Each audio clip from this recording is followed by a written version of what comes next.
Kembali di Kompas Petang bersama saya Cindy Sisjarani. Saudara, bantuan langsung tunai minyak goreng dari pemerintah yang diumumkan Presiden Joko Widodo diperuntukkan bagi 20,5 juta keluarga yang termasuk dalam daftar bantuan pangan non-tunai serta program Keluarga Harapan.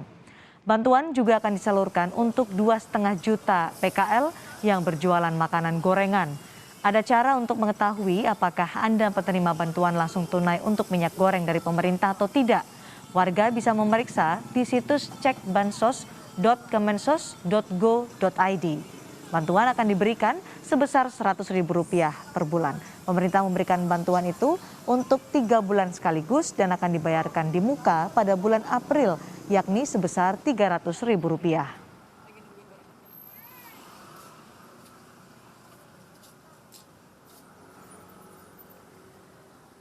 Pemerintah telah memutuskan memberikan bantuan langsung tunai minyak goreng kepada masyarakat. Apakah BLT ini efektif membantu warga terdampak? Bagaimana dengan data penerima yang selama ini selalu menjadi sorotan? Kami akan membahasnya bersama anggota Komisi 6 DPR dari fraksi PD Perjuangan, Deddy Sitorus, dan pengamat kebijakan publik Universitas Trisakti, Trubus Radiansyah. Selamat sore Pak Deddy, Pak Trubus.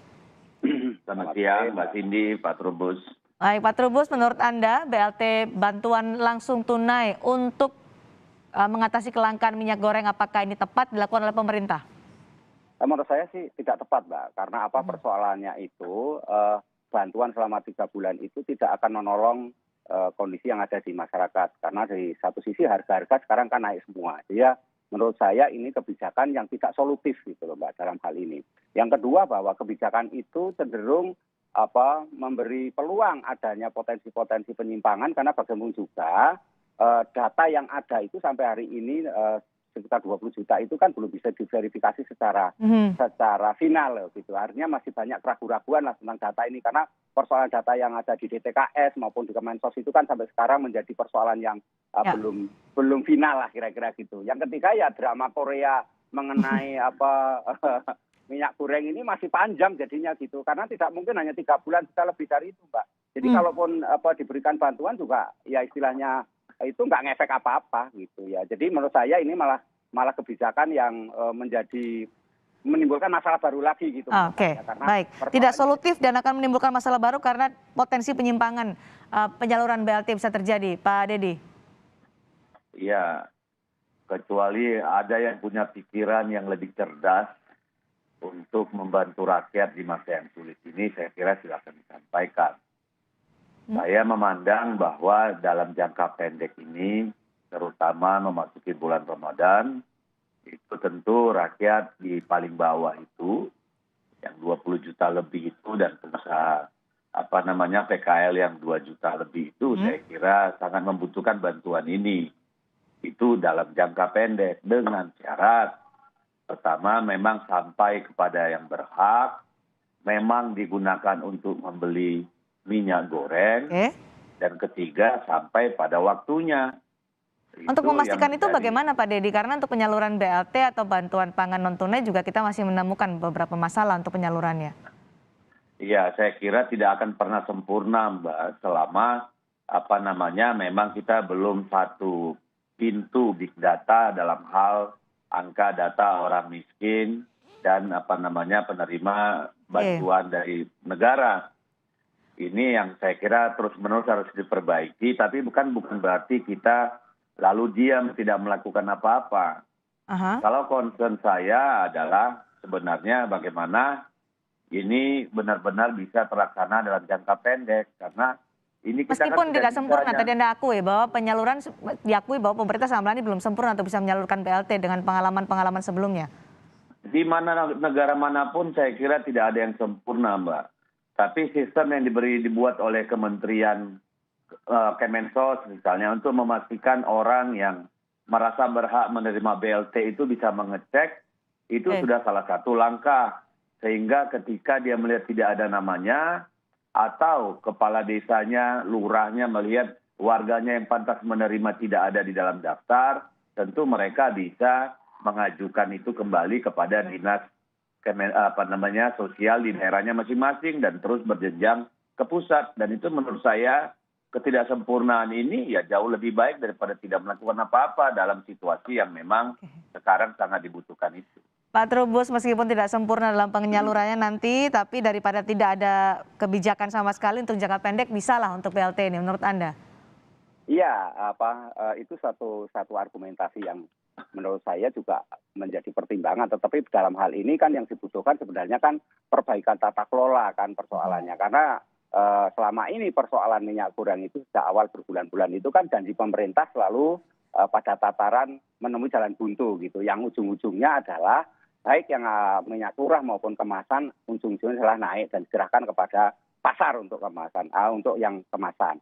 Nah ini persoalannya kan menjadi menurut saya publik dalam posisi yang selalu dirugikan. Meskipun ya tentu kalau kita bicara bantuan, apapun namanya bantuan ya tetap saja hal yang baik lah yang namanya juga bantuan. Tetapi persoalannya kan inti persoalan atau akar persoalannya ini kan persoalan minyak goreng ini ada di tata kelola, Mbak. Dan semua kebijakannya tetap ada bagaimana kemudian sisi pengawasannya harus transparan, kemudian juga law enforcement karena sudah ada 8 perusahaan yang ditemukan oleh KPPU itu kan terindikasi kartel misalnya. Nah, itu kan harus ada ditindaklanjuti supaya tidak hanya sekedar berwacana ini adanya mafia minyak goreng. Nah, ini menurut saya kan hal-hal seperti ini menurut saya publik melihat bingung gitu loh Mbak. Sebenarnya pemerintah itu maunya bagaimana arahnya. Pak Trubus, apakah artinya Anda ingin mengatakan bahwa ini ada jalan pintas yang dilakukan oleh pemerintah dengan memberikan BLT dibandingkan untuk memperbaiki tata kelola niaga minyak goreng? Iya, kalau itu bisa saja diartikan dimaknai seperti itu. Artinya kan ketika menghadapi satu komoditi, ini minyak goreng, nanti ada komoditi lain yang membuat gonjang-ganjing lagi, misalnya beras atau apalah. Kemudian pemerintah ngeluarin BLT lagi, seolah-olah semuanya jadi diselesaikan dengan cara-cara yang menurut saya itu jadi kurang mendidik dan kurang bersifat isinya komprehensif. Gitu. Pak Deddy, persoalannya kan. Pak Deddy hanya shortcut tidak mendidik nih, tidak menemukan solusi atau efektif. Saya kan tadi sudah katakan bahwa ini kebijakan jangka pendek karena memang kita kebetulan memasuki masa Ramadan dan secara global memang harganya lebih tinggi, ya sangat tinggi sehingga tentu harus ada upaya katakanlah terobosan untuk memecah persoalan tekanan yang dihadapi masyarakat. Soal tata niaga memang sejak awal kita sudah persoalkan itu dan minta itu diperbaiki. Itu kita tunggu nanti perbaikannya. Karena termasuk apa yang sekarang dilakukan oleh Kemenperin dengan subsidi melalui BPDPKS maupun yang dilakukan oleh pemerintah terkait subsidi langsung dalam bentuk BLT itu adalah bagian dari cara kita memitigasi sebelum kita melakukan langkah-langkah yang lebih sistematis dan strategis. Nah ini kan saya kira tidak hanya soal yang tadi disebutkan Pak Trubus sudah benar. Memang benar bahwa persoalan rantai pasok tata niaga itu menjadi satu problem. Tetapi juga tadi juga perlu kita penegakan hukum yang konsisten.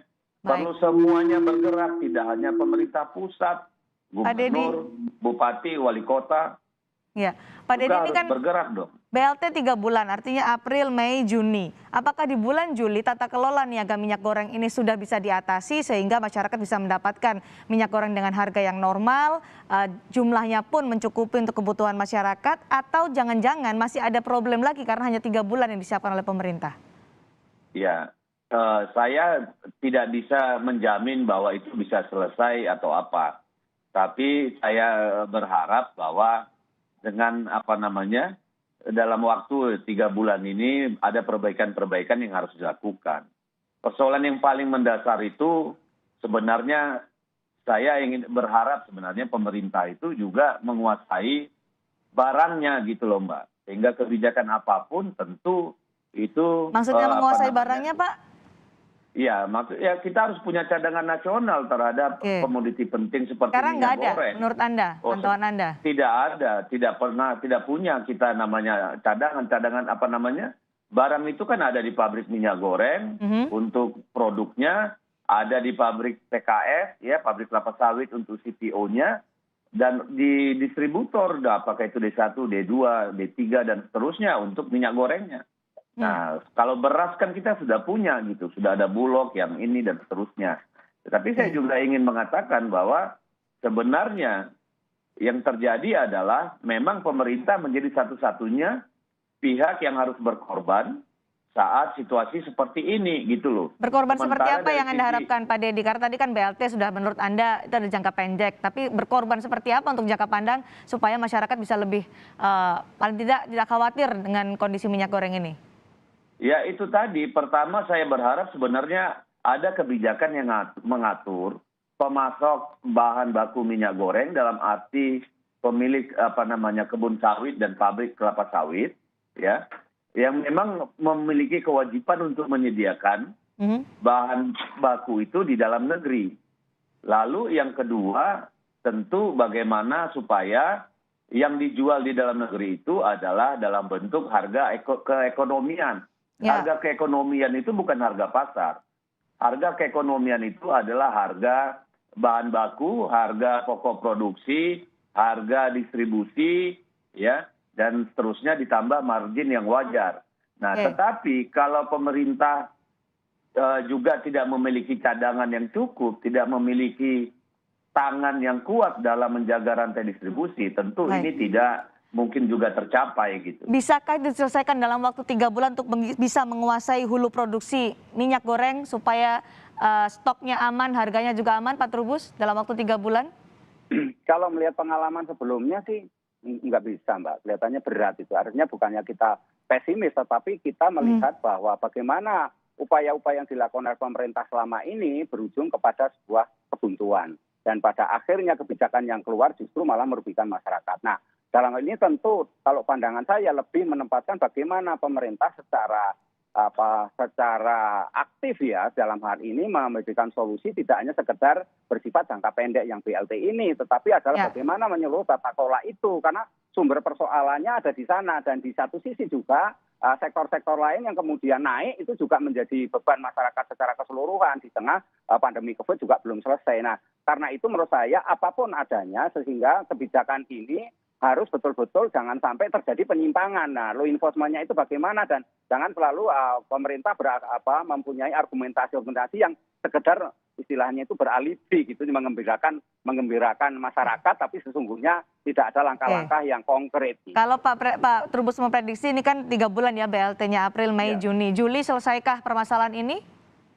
Ya, menurut saya belum, Mbak, belum. Kalau lihat secara drama Koreanya belum, Mbak. Karena akan panjang ini persoalannya, dan pada akhirnya juga upaya yang dilakukan oleh pemerintah sejak bulan Desember kalau nggak salah ya, atau Oktober tahun lalu itu sudah menunjukkan hasilnya yang istilahnya inkonsisten, dan pada akhirnya juga tidak ada kepastian hukumnya juga mengenai harga itu. Meskipun juga apa yang disampaikan Pak Deddy betul bahwa pemerintah harus menyiapkan dalam konteks yang keekonomian itu dalam arti ya harganya sekitar 16.000 sampai 20.000 itu untuk kemasan. Tetapi tetap aja negara harus hadir mengatur itu semua. Sebab kalau semuanya dalam asumsinya semuanya diserahkan pada pasar, nah ini semuanya persoalannya kemudian masyarakat yang harus menanggung derita yang berkepanjangan, Mbak. Oke, secara singkat pertanyaan yang sama untuk Pak Trubus dan juga Pak Deddy. Apa yang kemudian harus dilakukan pemerintah kalau tadi dinyatakan Pak Trubus BLT ini tidak efektif? Selanjutnya untuk jangka panjang. Iya. Pak Deddy silakan. Ya, apa yang disampaikan oleh Pak Trubus kan hal yang sudah berulang-ulang kita sampaikan di DPR ya.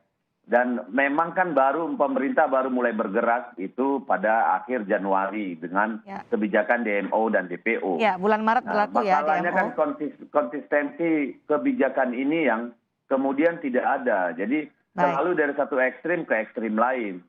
Itu yang harusnya tidak terjadi. Nah, ke depan ya tentu kita berharap pemerintah ya benar-benar melaksanakan Undang-Undang Nomor 7 tahun 2014 itu dan juga Undang-Undang 8 tentang pangan gitu loh. Nah, ini yang harus dilaksanakan secara konsekuen. Termasuk soal mafia pangan, Pak Deddy, yang kemarin sempat disebutkan oleh Mendak ya? Ya, mafia pangan itu kan satu istilah untuk menyatakan mereka-mereka yang tidak kooperatif ketika kebijakan DMO dilakukan, mereka menahan barangnya gitu ya. Lalu ketika harga eceran tertinggi ditetapkan, ada yang menumpuk dan kemudian menyelundup gitu loh. Nah, itu kan pelanggaran hukum yang memang harus ditindak tegas gitu. Baik, tindak tegas dari hulu ke hilir. Terima kasih Pak Deddy, terima kasih juga Pak Trubus telah bergabung bersama kami di Kompas petang hari ini.